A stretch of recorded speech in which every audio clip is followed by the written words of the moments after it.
Merci de votre fidélité, mesdames et messieurs. Bienvenue à ce nouveau numéro de votre émission Pardon Justice. Corneille Nangaa condamné à la peine de mort, lui et ses complices. La décision a été rendue. En tout cas, le ministre de la Justice, Constant Mutamba, qui a pris part à cette audience, a également promis de faire le suivi pour que la décision puisse être respectée en termes d'exécution. Nous allons en parler au cours de cette émission. Parlons justice, la grande question, est-ce cette procédure avait-elle été influencée? Les invités sur ce plateau devront répondre justement, qui fait office du studio de la radio Liberté Kinshasa, bien entendu avec la décision également rendue. Vous l'avez suivi par le tribunal de grande instance de la Gombe, c'est en matière à procédure de flagrance.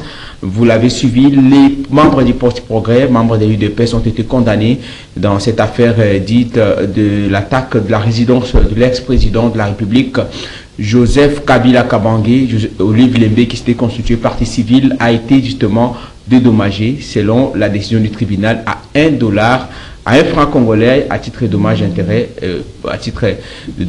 Nous allons parler de ces sujets justement avec les invités qui sont sur ces plateaux. Joseph Kabila également cité. Nous allons parler justement de ces sujets au cours de cette émission. Merci à vous tous de nous avoir encore choisis. Je m'en vais recevoir les invités qui sont sur ces plateaux de Canal Congo Télévision, également les studios de la radio Liberté Kinshasa, Maître Zoro Babel Moulong. Merci d'être venu. C'est moi qui vous remercie et salue tous ceux qui nous suivent. Merci. Il est président national du parti politique Mouvement pour la Libération des Consciences, MLCO, Maître Zoro Babel Moulong. Je précise qu'il est membre de l'Union Sacrée de la Nation. Le deuxième invité, il s'agit de Maître Roger Iponga. Il est analyste politique indépendant.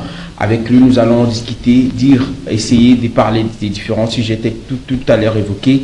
Nous allons le recevoir pour vous, Maître Roger Iponga. Merci encore une fois de plus de votre entière disponibilité. Merci beaucoup. Alors, tout à l'heure, comme je l'ai annoncé, nous allons déjà aborder le sujet. Je préfère qu'on puisse rapidement évoquer la condamnation de membres des Forces du Progrès. Et effectivement, on en a parlé la fois passée. Je commence par vous, Maître Zoro Babel Moulong. L'UDPS, parce qu'il n'est pas de l'UDPS certes, mais on l'a tout suivi. Au-delà de cet incident survenu au Palais du Peuple, on a condamné les Forces du Progrès, nous l'avons évoqué ici, la résidence de Kabila attaquée. Est-ce qu'il y a une procédure faite à la va-vite pour témoigner, vouloir faire consommer à la population que l'UDPS reste un parti véritablement démocratique et que là, bien que vous êtes à l'interne, si vous me conduisez, on vous châtie. Merci, bonheur, de votre question et préoccupation. Mais je pense que la question de ce procès est une leçon qu'on est en train de donner à tous les membres de l'UDPS en réalité. Parce que ce parti, qui était hier un parti d'opposition, aujourd'hui au pouvoir, ses membres continuent aujourd'hui à ces mêmes comportements d'hier, ce qui n'est pas correct. L'incivisme au sommet de l'État ne peut pas être toléré. Lorsque vous prenez la caissage de Palais du Peuple par 2 fois, c'est trop. C'est trop. Et là, même la police est impuissante devant ce comportement du parti au pouvoir. Ça traduit quoi selon vous? Est-ce pour dire que vous n'avez pas, l'UDPS, l'Union Sacrée de façon globale, n'a vraiment pas la maturité de gérer ces pays? Un peu comme quelqu'un l'a dit. J'aimerais que vous répondiez à cette question comme membre de l'Union Sacrée. Non, la maturité de gérer le pays revient à l'organe qui est en train de gérer. Est-ce que l'organe qui gère le pays aujourd'hui a toléré ces actes de civisme? Je pense que non. La preuve, même les petits qui a osé menacer le général Kilimbalimba, aujourd'hui se cachent. Ça veut dire que ce n'est pas une sorte de laxisme dans le chef de membres du pouvoir. Mais c'est un dérapage du comportement de la masse comme c'est l'habitude.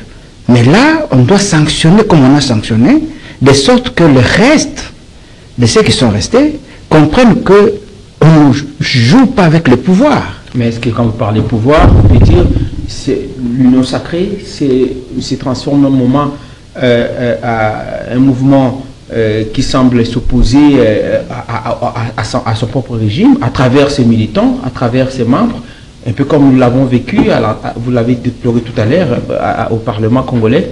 Quelles leçons tirées de ces comportements des membres des régimes qui s'opposent aux mesures prises par les gestionnaires au quotidien de cette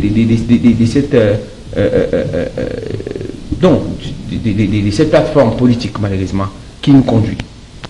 Bon, vous savez, je viens de rappeler tout à l'heure que ces comportements ne datent pas d'aujourd'hui. Dans la philosophie de l'UDPS, c'est la base qui gère, ce n'est pas les dirigeants. Et aujourd'hui, malheureusement... C'est une confusion aujourd'hui par rapport au fait qu'ils veulent imposer, même influer sur le fonctionnement des institutions. C'est ça que j'ai dit hier. Hier, c'était ça le principe. Mais aujourd'hui, le président a pris le pouvoir, il vient de la même base de l'UDPS.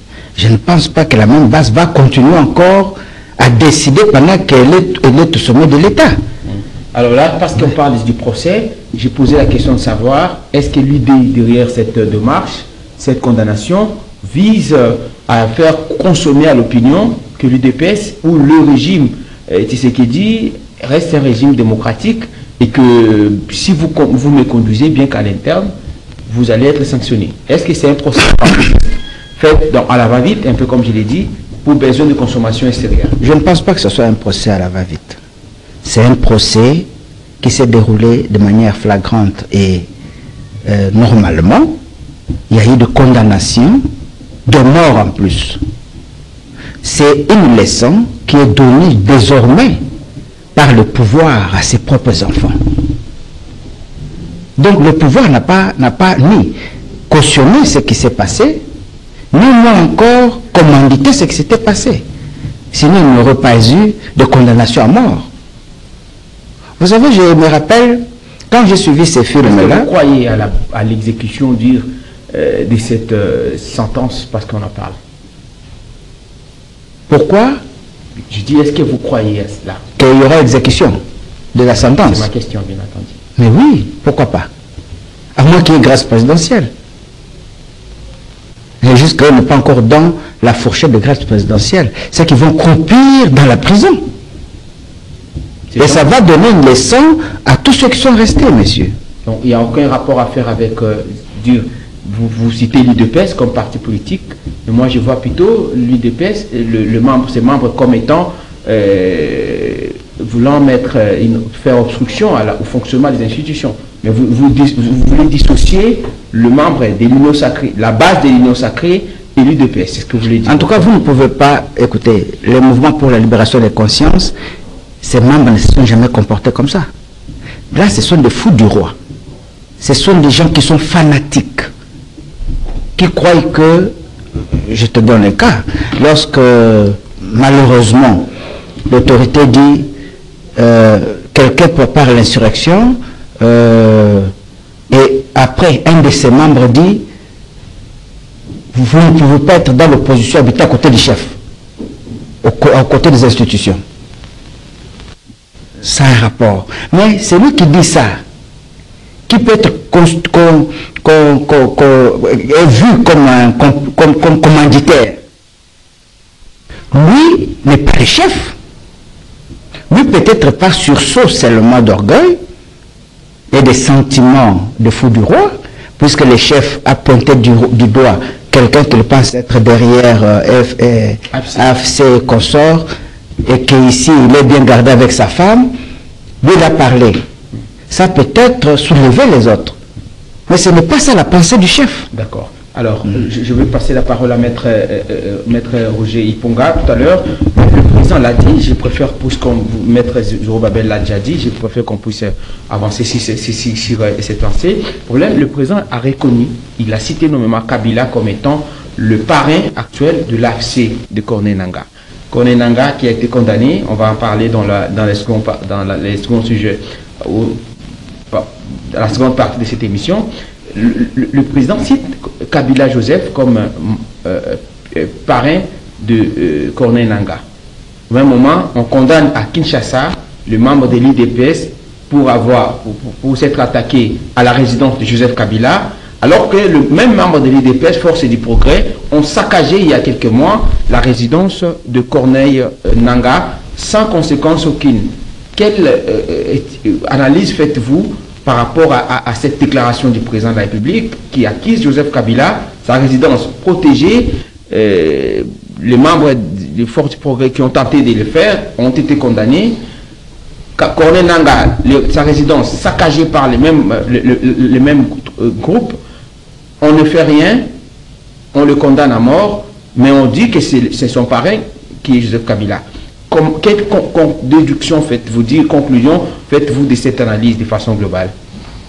Oui, merci Bonheur pour la question. Si vous permettez que je revienne sur la question qui a été posée à Maître Zorobabel relativement à la condamnation de quelques membres de la force du Congo. Justement autour de ça que nous parlons. Effectivement, Bonheur, il est vrai que le comportement de ces jeunes gens a toujours, dans certaines circonstances, menacé la quiétude dans notre société.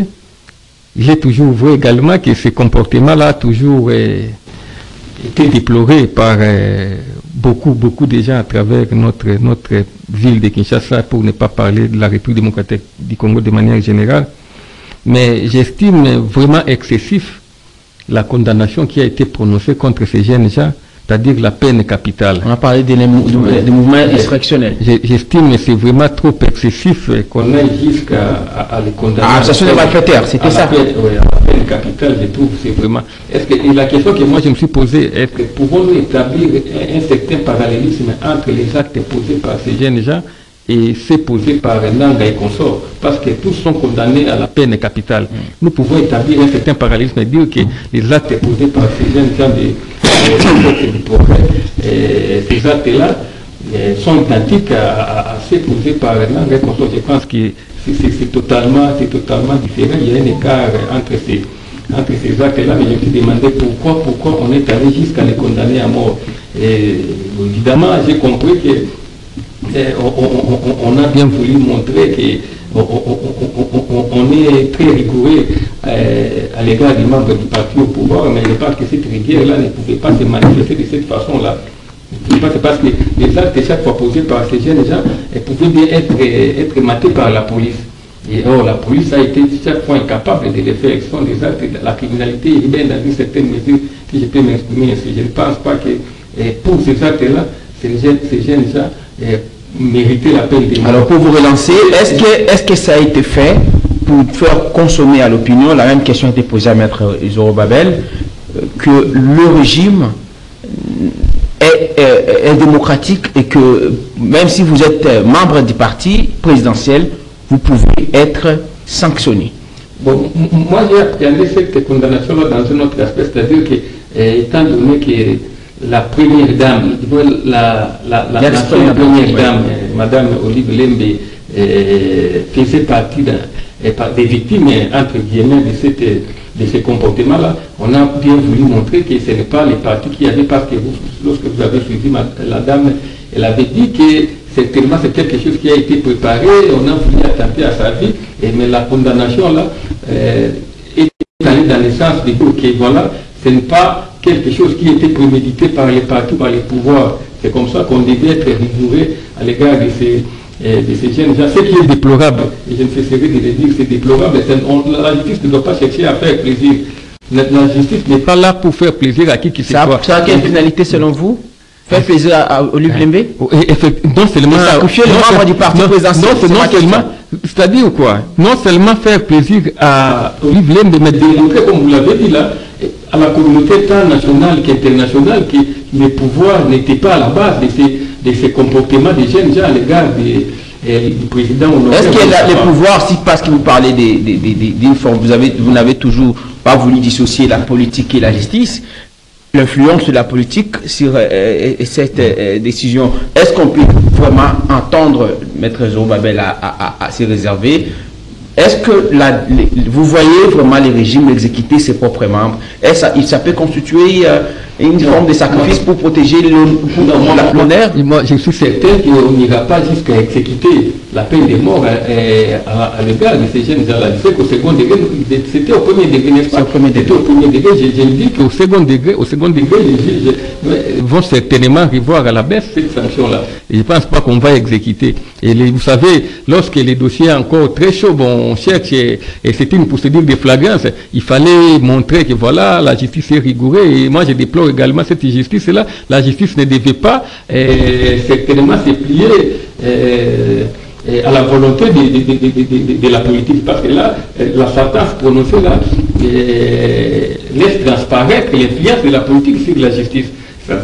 La politique a voulu, parce que j'ai même suivi le président de la République avait parlé de ces jeunes-là, de la force du progrès. Il a parlé de l'expression de la démocratie.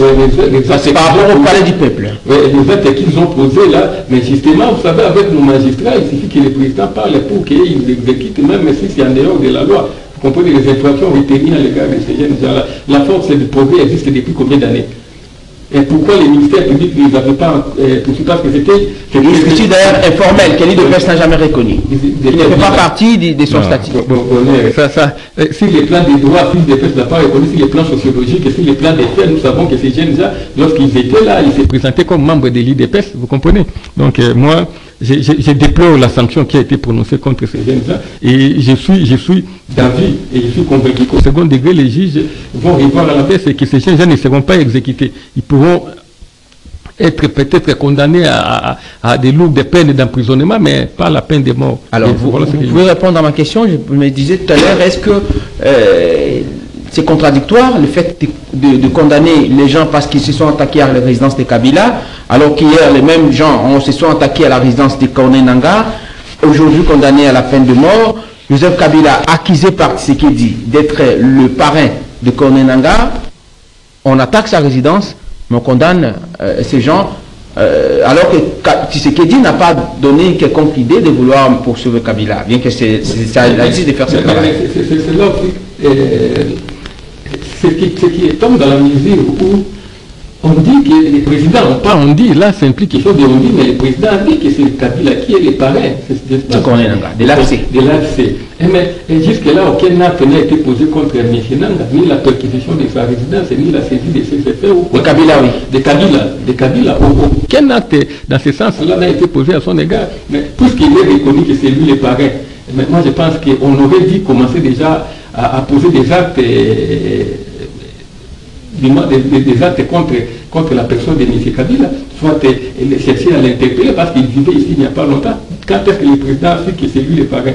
Je pense que s'il a toujours su, ce n'est pas seulement à partir de son voyage en Europe qu'il a su. Peut-être qu'il avait su depuis longtemps. Pourquoi n'a-t-on pas initié une procédure judiciaire contre lui? Donc là aussi, c'est pour vous dire qu'il y a la politique. La politique est au-dessus du judiciaire. Ça dit quoi, selon vous, cette déclaration du chef de l'État? En tout cas, il y a lui-même qui le fait. Personnellement, j'étais étonné d'entendre ces propos-là du président de la République. Ils sont des propos qu'il a tenus à l'extérieur du pays. Il est revenu, nous attendons voir quelle attitude j'attendais de vous souhaiter bon rétablissement. Nous attendons voir de la convalescence. J'attendais de vous nous dire de souhaiter bon rétablissement. Mais Boketu et Nanga l'ont souhaité. Je me disais que Maître Roger aussi le ferait si c'est plateau. Ça serait bon rétablissement au chef de l'État. Le fait qu'il soit revenu là, je constate qu'il est en bon état de santé parce qu'il semble-t-il qu'il s'est rendu à un deuil. Vous comprenez qu'il est déjà en bonne santé. D'accord. Alors, Maître Zorobabel, on attaque la résidence de Corneille Nangaa. La même question vous est posée. Rapidement, on va prendre le résumé de la décision prise qui condamne Corneille Nangaa et ses complices, avant de suivre le ministre de la Justice, Constant Moutamba, qui promet de faire le suivi d'exécution justement de cette sentence. Rapidement, votre point de vue par rapport à ce que vient de dire Maître Roger, pourquoi les chefs assistants Joseph Kabila n'a pas parlé d'une quelconque procédure. Peut-être qu'il a laissé la justice faire ses travail. Mais problème, aujourd'hui, Kabila, cité par Tshisekedi, on condamne les membres du Parti Progrès, je reviens à cela, alors que ces gens ont attaqué en son temps la résidence de Corneille Nangaa, aujourd'hui condamnée. Pourquoi n'avoir pas fait, en tant que Maître Roger l'a dit, inquiéter ou initier une quelconque action à l'endroit de Kabila jusque-là, qui, le président, sachant bien, était récemment au Congo. Je ne sais pas s'il est en déplacement. Bon, Bonheur, vous savez, Joseph Kabila, c'est qui? Joseph Kabila, c'est le père de l'alternance politique en RDC. Ils ne sont pas deux, trois. Si Joseph Kabila était Mobutu, aujourd'hui, DPS était sur la rue en train de faire des exactions, des marches. Mobutu ne voulait pas céder. Mais puisque pour ce comportement, qu'est-ce qu'il a gagné avec revenir au pouvoir? Vous pensez que les propos du président sont mensongers? Ça n'engage que lui. Lui, il a les services de sécurité. Il a des sources qui lui rapportent des informations ou des renseignements sûrs. N'est-ce pas? Mais moi, je pense que, à mon humble avis, Kabila se compromettre dans un comportement comme ça, il est devenu fou. Il va, pour avoir quoi? Vous ne le voyez pas derrière cette... Pour ça, c'est moi, Zorobabel. Tu sais qu'il a parlé, c'est son droit, avec son service de renseignement. Mais ce sont des histoires, je l'avais dit à l'époque, qui risque de faire réveiller Kabila. Quelqu'un a dit, pour ne pas les citer, que ça serait une manière de pousser Joseph Kabila à un niveau peut-être équivalent. Non, il n'est pas si bête que ça. Le problème, ce n'est pas le pousser comme si on peut le manipuler. Le problème, ce n'est pas vouloir créer au sein de la société une certaine subversion. Vous voyez qu'il en a encore la puissance? Non, mais Kabila, c'est une opinion publique soliforme, c'est une opinion publique de beaucoup de gens aussi. Même des Balouba qui se sont dit, il a bien fait de nous donner le pouvoir. Même au sein de l'UDPS, il y a des gens qui disent, oh, Akofinga Kabila, Azamboki. Moi, à la place, c'est un renseignement, même si ça venait des services de sécurité, que je n'aurais pas dit d'abord divulguer. Est-ce que vous pensez que le président, parce que vous êtes l'union sacrée, vous êtes de ceux qui pensent que le président n'a parfois pas la maîtrise, n'est pas à la hauteur de la tâche que lui est confiée, étant donné qu'il n'associe pas, par exemple, ses services ou tous les autres. Parfois, il déclare des choses à la va-vite. Je ne sais pas, c'est lui qui a dit ça. Ça ne vous engage que vous avec ce monsieur-là. Mais moi, je dis, Joseph Kabila ne fils que pour ses gestes, de nous avoir donné le pouvoir. Vous cédez, oui. Cédez le pouvoir. Vous donnez le pouvoir. Vous semblez confirmer la thèse de Fayou. Non, c'est-à-dire le membre, il a cédé au résultat. Quand on a publié, il a dit oui, j'accepte. Parce qu'il y avait des challengers. Il y avait par exemple Ramazan Shadai, qui était du PPRD. Il y avait beaucoup de gens qui pouvaient aussi prendre le pouvoir. Il s'est incliné à la volonté du peuple. Nous avons pris le pouvoir. C'est-à-dire, nous, il nous sacré aujourd'hui, c'est lui. Vous devez du respect. Non, moi je pense que... Est-ce qu'il n'y a pas un blocage quelque part, ce qu'il dit en disant ça, étant donné, il sait que ça sera pour besoin, Maître Roger l'a dit peut-être, pour faire voir aux gens que, bon, le président parle, c'est lui qui a la maîtrise certainement, mais quand il déclare quelque chose comme ça, sachant qu'il y a une loi portant protection des anciens chefs d'État, on peut aujourd'hui dire que l'UDPS au pouvoir, l'Union sacrée n'a pas pu modifier cette loi avec tous les avantages que Kabila a aujourd'hui. Est-ce que la procédure, c'est ce qu'il dit en faisant cette déclaration, il fallait commencer par gérer cette situation qui est accusée, c'est que nous ne voyons pas. Parce que je ne vois, si Kabila, je ne contredis pas de ce que j'ai dit, c'est son avis. Je parle en termes de procédure, parce que même il faudrait mettre au jardin, il fallait penser plutôt, attendre que l'on dise que voilà, on a poursuivi, on va initier telle action et telle autre. on n'a pas fait ça, mais des déclarations ne suffisent pas. Est-ce qu'aujourd'hui, au regard de la loi portant protection des agents chefs d'État, ça peut nous donner une idée sur ce qu'il veut dire, ce qu'il dit, ou c'est pour des raisons déclarées pour déclarer, sachant que déjà il y a un blocage quelque part sur le plan des droits? Bon, il peut ordonner aujourd'hui, on lève ces verrous. On peut le lever même aujourd'hui tout de suite. C'est le Parlement. C'est plutôt l'Assemblée nationale. L'Assemblée est installée. Là, il n'y a pas de problème. La question est-ce que Joseph exposerait vraiment son épouse bien-aimée et ses enfants être arrêtés, tués? Parce que c'est ça le sort de traître. C'est ça le sort de traître. Est-ce que Joseph accepterait d'aller faire ce qu'on veut lui accuser, alors qu'il laisse sa femme ici avec ses enfants, protégé par le bon pouvoir? S'il avait une milice à lui-même, je peux comprendre. Je peux pas comprendre. Mais je ne veux pas abonder dans ce sens. Je veux tout simplement dire que le président, s'il a de bonnes informations, il doit revoir sa position et voir dans quelle mesure. Déclarer devant les chaînes étrangères comme ça. Là, ce sont des conseils à prodiguer lorsque vous serez dans des réunions de l'Union sacrée. On va suivre. Il y a des réunions quand même qui continuent, maître Roger. Maître des Zorobabel. Des réunions, oui, de l'Union sacrée. Des présidiums. Je ne sais pas. Allez, on va suivre le résumé justement de la décision prise. Marité Goudou, on va suivre cet élément et nous revenons juste après. La synthèse. Corneille Nangaa et ses complices sont condamnés à la peine de mort par la Cour militaire de Kinshasa-Gombe, siégeant en matière répressive au premier degré à la prison de Ndolo. Cette prononcée a eu lieu après des plaidoiries de la partie civile et avocats de la défense. La juridiction a dit poursuivre ce prévenu pour crime de guerre, participation à un mouvement insurrectionnel et trahison. Ils sont accusés d'avoir commis ces infractions sur la population des territoires de Rutshuru et Masisi dans la province du Nord Kivu de février jusqu'à ces jours. Il leur est reproché d'avoir créé un groupe armé qui combat l'armée régulière aux côtés de l'armée rwandaise dans le Nord Kivu. Tous les prévenus ont été condamnés à payer à la RDC $1 milliard pour tout préjudice confondu. La Cour ordonne son arrestation immédiate et la confiscation de ses biens.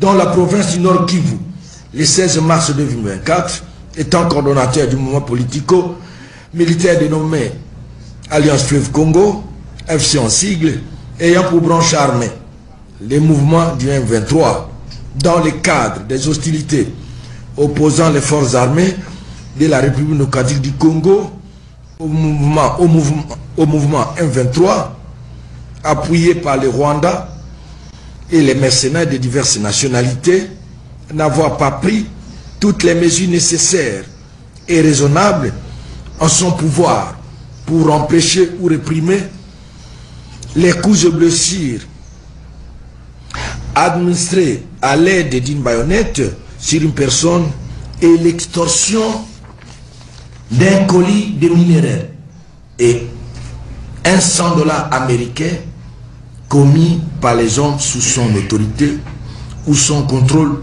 effectif. À Boussoro, territoire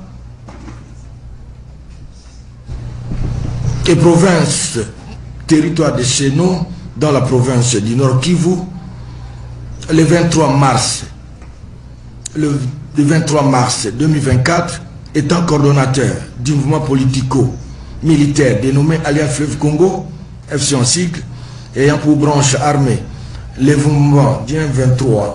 Les prévenus ont 5 jours à dater de ce jeudi 8 août 2024 pour interjeter appel.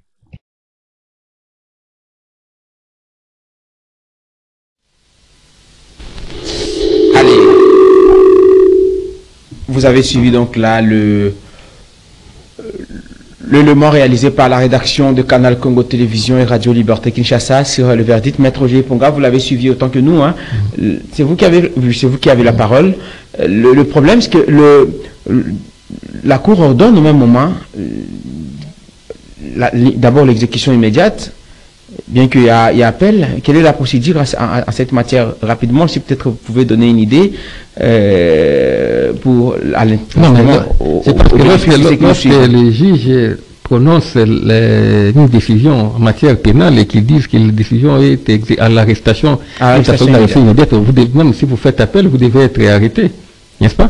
Je pense que le problème n'est pas vraiment à mais l'arrestation immédiate, alors que ces gens déjà, ils étaient en détention, ceux qui étaient présents ici. Oui, donc, ils étaient en détention préventive, n'est-ce pas? Ce n'était pas encore une condamnation. Maintenant, là, c'est une condamnation. Et bon, pour revenir sur les procès, là, je pense que ce qui m'a beaucoup plus étonné sont les propos du ministre Moutamba. On va le suivre. J'aimerais d'abord que vous restiez dans le contenu tout à l'heure diffusé. On va suivre le ministre tout à l'heure avant qu'il réagisse. Il y a une condamnation à des peines de mort, n'est-ce pas? Avec quelques acquittements. Il y a eu acquittement, je crois. Oui, bien sûr. Ouais, mais la grande majorité a été condamnée à mort, n'est-ce pas? Mais le problème maintenant, comme on l'avait dit autrefois, c'est l'exécution de cette condamnation-là.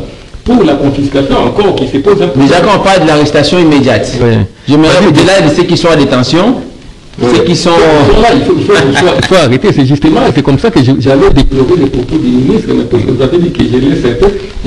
Lorsqu'on dit la confiscation, donc l'arrestation immédiate, condamnation à la peine de mort et confiscation des biens. $1 milliard. Oui, c'est juste poser la question de savoir la base légale de la sanction de confiscation générale. Parce qu'on dit de l'air bien. En tout cas, j'ai essayé un peu de fouiller. Peut-être que, vous savez, les droits, on dit que c'est une forêt là. Il y a des choses qui nous échappent, mais j'ai cherché la base légale de la confiscation générale parce que c'est que c'est une sanction qui existait, mais qui a été à un certain moment, je pense, que supprimée. La confiscation générale. Mais là, il y a des confiscations spéciales et vous détournez l'argent, vous achetez des immeubles, on confisque les biens issus de l'infraction, n'est-ce pas? Mais lorsqu'on parle de la confiscation générale, j'ai essayé de chercher, de savoir c'est la base légale. Bon, je n'ai pas à mon niveau trouvé la base légale de ça. Et parlons maintenant de la condamnation à la peine capitale. Mais ces gens-là, il faut aller les chercher là où ils sont. Ils ne sont pas. Et c'est là où je voulais aborder la question de Moutamba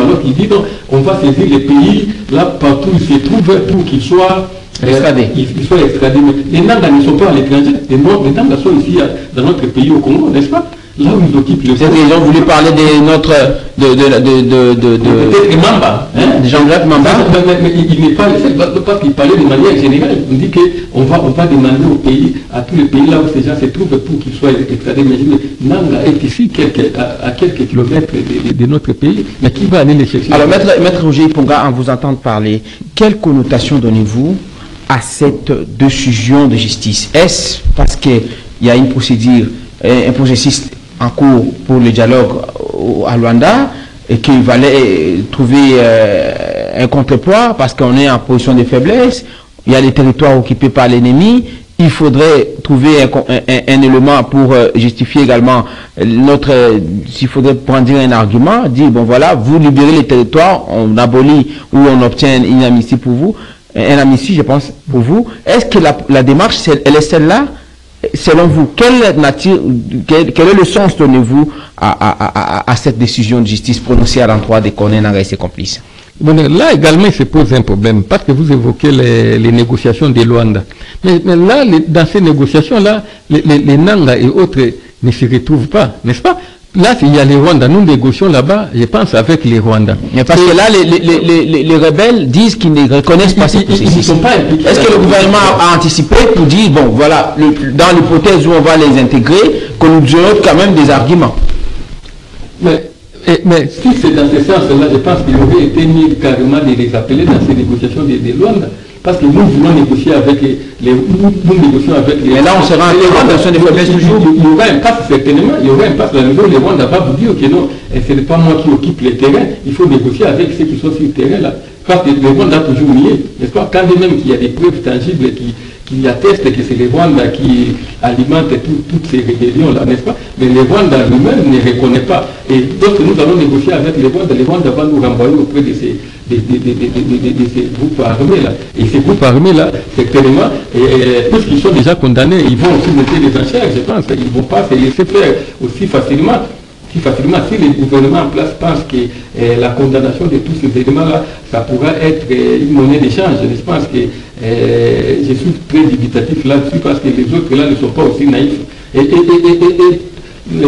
ils vont continuer à évoluer. Ils vont continuer à évoluer parce que nous avons vu quelques jours alors qu'on avait signé les accords là. Notre ministre des Affaires étrangères, il fait les faits là. Mais vous avez appris qu'ils ont violé. Même les faits violés, les rebelles là ont progressé. Donc moi je pense qu'on risque de nous retrouver dans une situation telle que nous continuons à subir des faits à négocier avec les... Alors, je reviens à la grande question posée par mon réalisateur. La justice a-t-elle été influencée? La même question sera posée à Maître Zoro. Bon, effectivement, parce que les infractions telles que les rébellions, telles que celles retenues en charge des Nanga sont des infractions à caractère, entre guillemets, politique, sont des infractions qui ont une connotation politique, parce qu'est-ce qu'ils visent? Ils visent à renverser le régime en place, n'est-ce pas? Ils visent à exercer le pouvoir. Et donc, lorsque vous êtes impliqué dans ce genre d'infractions-là, et ces infractions ayant un caractère totalement politique, la justice ne peut agir que conformément aux exigences de la politique du gouvernement en place, parce que le gouvernement ne voudra pas que les autres viennent les renverser. Or, il ne peut qu'utiliser sa justice, du moins la justice qui est sur place ici à Kinshasa, la justice qu'il contrôle pour pouvoir régler les comptes à ceux qui cherchent à renverser le régime. Qu'est-ce qui vous fait dire ça? Est-ce que parce que les ministres étaient personnellement sur place? Mais chaque fois, je pense que vous avez aussi relevé un point intéressant, parce que chaque fois que vous voyez dans des procès, vous voyez les autorités sécurité assister à des procès, il faut savoir qu'il s'agit des procès politiques. Maître Zorbabel, vous avez suivi l'élément et le condensé de la rédaction. La grande question, au-delà de la grande question, c'est par rapport à l'influence ou non, Maître Roger a donné son point de vue. Est-ce que le gouvernement a voulu, s'il faudrait revenir à la même question, a voulu trouver quelque part, Maître Roger l'appelait la monnaie d'échange, c'est ça? C'est ça? Vous pensez que le gouvernement a voulu trouver quand même un élément pour justifier, si jamais il y avait un dialogue avec l'ennemi, dit bon voilà, vous libérez les territoires, nous on va trouver, on va vous pardonner. Ou gracier. Libérer les territoires. Quelle est la garantie que ce gouvernement a que la démarche n'étend pas vers la balkanisation? Quelle est la garantie? C'est vous qui nous conduisez, oui. Pas nous. Moi, je suis MLCO, je n'ai pas une voix prépondérante, mais je pose une question de réflexion à tout le monde. On nous entend et nous écoute. Nous nous entêtons. D'abord, vous pensez que c'était fait pour besoin de consommation extérieure ou carrément c'était un procès véritablement? C'est vrai la question que tu poses. Moi, je me pose aussi une question moi-même. Et je réponds par ma question. Quelle est la valeur de ce jugement-là devant la situation de la balkanisation? Puisque c'est de là que nous tendons. Nous sommes incapables de se défendre. Nous cherchons des négociations jusqu'à la date où les territoires conquis déjà par le Rwanda pour satisfaire les autres dépassent même la grandeur. Mais ces rebelles ne reconnaissent pas le processus de Luanda, que ce soit Corneille Nangaa, que ce soit ce du M23. C'est ça que je dis. Ils vont reconnaître comme ça parce que eux, ils ont déjà presque tout l'Est. La preuve qu'ils ne reconnaissent pas, c'est lorsque on donne une échéance, un terme, vous ne pouvez pas, ils veulent ce même jour-là.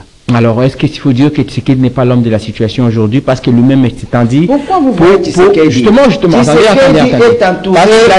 parce qu'il a dit qu'il se sentira président de la République, Maître Roger, Maître Zorbabel, que si la situation à l'Est se calmait. C'est lui qui a déclaré ça. Il a dit quoi? De manière claire. Qu'est-ce qu'il a dit? Parce que aujourd'hui, j'apprends, je ne sais pas si c'est vrai, que même sa garde rapprochée a changé. Pourquoi il a changé sa garde rapprochée? Et pourquoi vous l'avez soutenu pendant que vous doutez de presque tout ce qu'il fait, ce qu'il dit? Non, on ne doute pas. Nous sommes en train de dire que le président de la République, c'est une institution. Ce n'est pas la personne Félix Antoine Tshisekedi.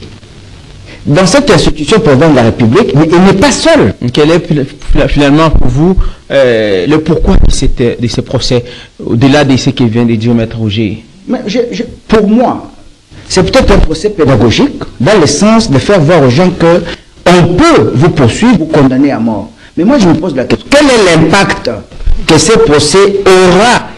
Vous faites des procès ici, vous êtes en train d'aménager vos stratégies, alors il y a balkanisation. Les Soudan, c'était comme ça.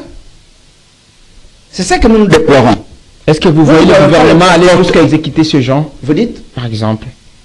Non, mais exécuter, c'est lorsqu'il a la même issue, la partie qui a déjà été... Mais pour ceux qui sont là, au moins. Qui sont ici? Ceux qui Est-ce sont... qu'ils sont influents? Non, j'ai dit ceux qui ont été arrêtés. Non. On veut peut-être aller très loin. Mais je te dis, le président de la République a la maîtrise de la situation. Voyons voir. Il a toujours la maîtrise de la situation. Il a toujours la maîtrise. Voilà là où nous allons. Allez, on va s'ouvrir le ministre de la Justice. On revient juste au fini de cette émission avec les deux invités qui sont, je vous rappelle que cette émission est suivie en direct sur CCTV Ralik officiel, votre chaîne YouTube. On va s'ouvrir le ministre de la Justice, justement, qui intervenait après la décision rendue. Et puis, nous allons revenir pour finir l'émission. C'est important de souligner que nous allons attendre que l'arrêt qui vient d'être rendu ou les arrêts qui viennent d'être rendus soient revêtus de la force des choses jugées. Ça veut dire après l'épuisement des voies de recours prévues par la loi pour que nous puissions nous assurer. Alors, nous assurer de la mise en application de la peine de mort et des autres peines qui ont été arrêtées par... Mais des responsables rwandais, en l'occurrence M. Kagame, nous sommes déjà en train d'y travailler. Nous allons porter plainte devant la CPI contre ces messieurs. Il s'agira évidemment du troisième déferment de la RDC contre tous les auteurs des crimes graves qui sont commis dans la partie est du pays.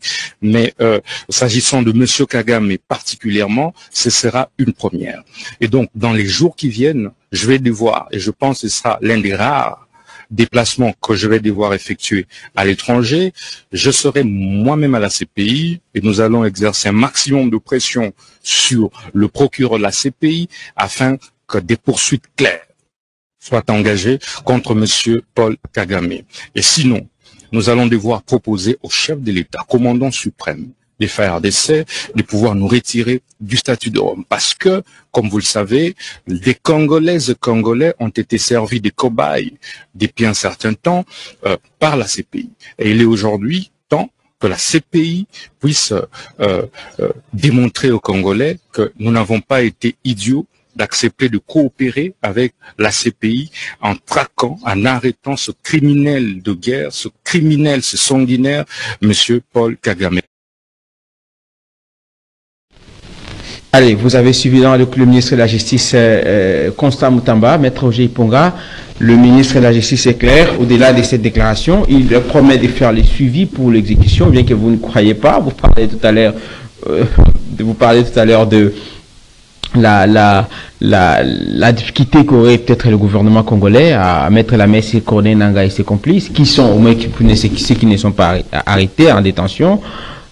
Le ministre est catégorique, il est déterminé à obtenir, même à travers des coopérations, l'exécution des différentes décisions prises.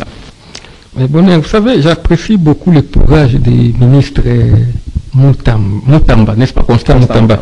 J'apprécie beaucoup son courage. Il est vraiment... il veut montrer qu'il fait son travail comme il se doit. Il veut montrer où il fait son travail. Mais sauf que bonheur, il y a un aîné, lorsque nous venons de la profession, qui nous disait qu'il ne faut pas confondre le courage avec la témérité. Ce sont des notions qui s'apparentent mais qui ne sont pas identiques. Vous comprenez? Ça serait vraiment trop téméraire d'aller chercher Nanga là où il se trouve là. Il va exécuter, ils ont confisqué les biens de Nanga et les biens des autres ici à Kinshasa, dans la capitale, dans la partie contrôlée par les pouvoirs de Kinshasa, n'est-ce pas? Et mais qui prendra ce courage là où cette témérité là d'aller là où Nanga se trouve pour aller les prendre et exécuter? Donc, mais si jamais, s'il voyage par exemple, on peut obtenir son extradition, on peut espérer à ça? Là où il est déjà, pourquoi doit-il, je ne sais pas, il pourra toujours voyager, mais là où il est maintenant, il est dans notre territoire, il est au Congo, dans les limites territoriales de notre ville du Congo. Pourquoi n'est-il pas capturé? Qui va aller le capturer là-bas? Vous comprenez? Il est ici à Kinshasa. Donc, puisque la décision est exécutée ici au Congo, n'est-ce pas? Et la décision est prononcée au Congo. Mais il faut qu'on envoie maintenant les agents pour les militaires pour aller les chercher là-bas. C'est là les problèmes. C'est là qui va oser aller là-bas. Parce que là où il est, l'autorité de Kinshasa n'est pas reconnue.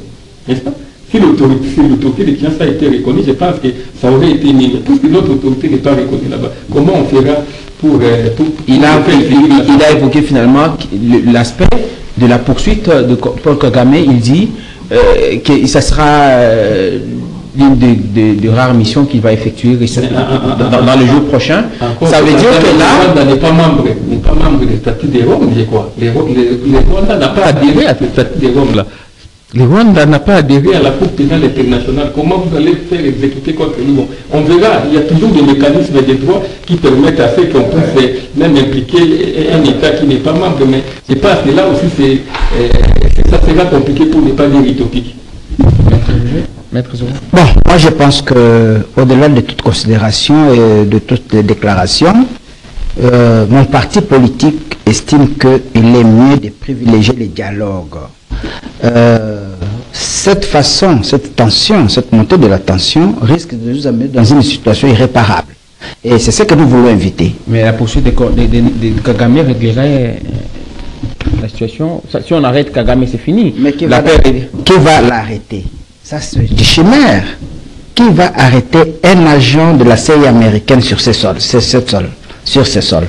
Donc ça, il faut même oublier. Maintenant, la question qui est au moins pragmatique.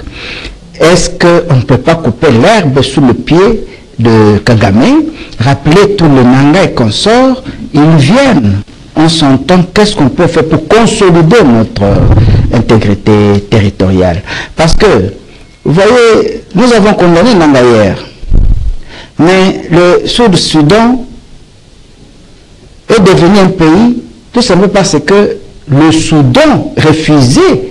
Vous pensez que les régimes font preuve de l'orgueil alors qu'on n'est pas à même de finir la situation à l'Est? Ça sera la dernière question. Parce que vous parlez du dialogue. Oui, mais je me dis que ça doit être la situation. Pourquoi est-ce que nous sommes incapables de gérer les histoires qu'on est en train de monter par nos amis de Force du Progrès en pleine Kinshasa? Nous ne savons pas éradiquer le bon côté ici, mais nous devons commencer à avoir de grands projets. Moi, je pense qu'approcher ce que nous appelons aujourd'hui, Kabila avait expérimenté. Hier, Bembe était aussi rebelle. Il avait des armes, c'était un général d'armée. Et Bembe il est devenu aussi un bon citoyen. Bon, il peut expérimenter à son tour. Appeler tous ces gens qu'ils viennent pour éviter qu'on tombe sous le coup de Blanc. Le plan de Blanc de l'Occident, c'est la balkanisation. Et il ne faut pas qu'on cède à ça. Allez, on a fini cette émission. Merci à vous tous de nous avoir suivis. Vous tous qui nous avez suivis à Lissala, à Gbadolité, à Guémena, vous êtes à Goma. Merci infiniment à vous tous qui nous suivez à Brazzaville parce qu'on a fini. Nous vous disons merci de nous avoir suivis. On se retrouve la fois prochaine. Ça sera pour un nouveau numéro de votre émission Parlons Justice. J'avais le plaisir de recevoir pour vous Maître Roger Iponga, analyste politique indépendant. Maître, merci d'avoir été le nôtre. Merci également à Maître Zoro Babel Moulan, président national du MLCO, parti membre de l'Union Sacrée. Nous vous retrouvons la fois prochaine. Merci à Marité. C'est moi qui vous remercie. Merci à Moron Djambé, Alain Kabongete derrière le web. Merci à Bruno Zinga et toute l'équipe qui m'accompagne, Junior Kassanda et Urbain Kanyama était à la radio. Le réel plaisir était pour moi de vous prendre cette émission. Allez, portez-vous bien.